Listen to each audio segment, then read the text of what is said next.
உலகில் உள்ள மனிதர்களை மலைகளைப் போல் நம்பியிருப்பார்கள். அதாவது மனைவி கணவனை மலைகளைப் போல் நம்பியிருப்பாள்.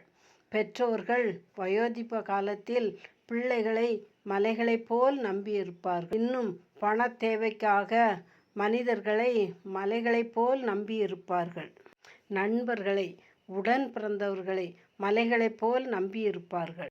அப்படி நம்பின மனிதர்கள் விலகி போவார்கள், கைவிட்டு விடுவார்கள்.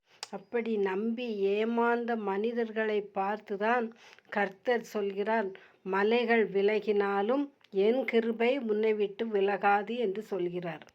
கணவன் மனைவிக்கு இடையில் இருக்கிற உறவு வேறு, பெற்றோர்கள் பிள்ளைகளிடத்தில் இருக்கிற உறவு வேறு, தேவைக்காக எதிர்பார்க்கிற உறவு வேறு, நண்பர்கள் உறவு, உடன் பிறந்தவர்கள் உறவு வேறு.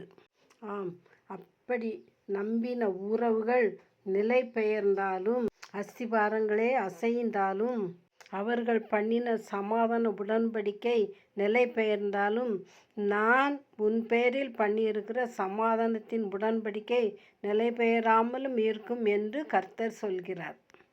மலைகளைப் போல் நம்பின மனிதர்கள் விலகி போனாலும், அந்த மனிதர்களுக்கு இடையில் இருந்த உறவு முறையானது பர்வதங்களைப் போல நிலை பெயர்ந்து, அதாவது அஸ்திபாரமே அசைந்து போனாலும், என் கிருபை உன்னை விட்டு விலகாமலும் என் சமாதானத்தின் உடன்படிக்கை நிலை பெயராமலும் இருக்கும் என்று உன்மேல் மனதுருகுகிற கர்த்தர் சொல்கிறார் என்று வேதம் சொல்கிறது. மனிதர்கள் விலகுகிறார்களே என்று கவலையோடு இருக்கிறோமா? துக்கத்தோடு இருக்கிறோமா? அவர்களுக்கும் நமக்கும் இடையில் இருந்த உறவு முறையானது நிலைபெயர்ந்து விட்டது என்று அச்சத்தோடு கலக்கத்தோடு இருக்கிறோமா? மனிதர்கள்தான். மனிதர்களை நம்புவதற்கு அவர்கள் எம்மாத்திரம் என்று வேதம் சொல்கிறது. ஆண்டவருடைய கிருபை நம்மை விட்டு விலகாமலும், அவர் நமக்கு கொடுத்த சமாதானத்தின் உடன்படிக்கை நிலை பெயராமலும் இருக்கும் என்று நம்மேல் மனதுருகுகிற கர்த்தர் சொல்கிறார். ஆமேன்.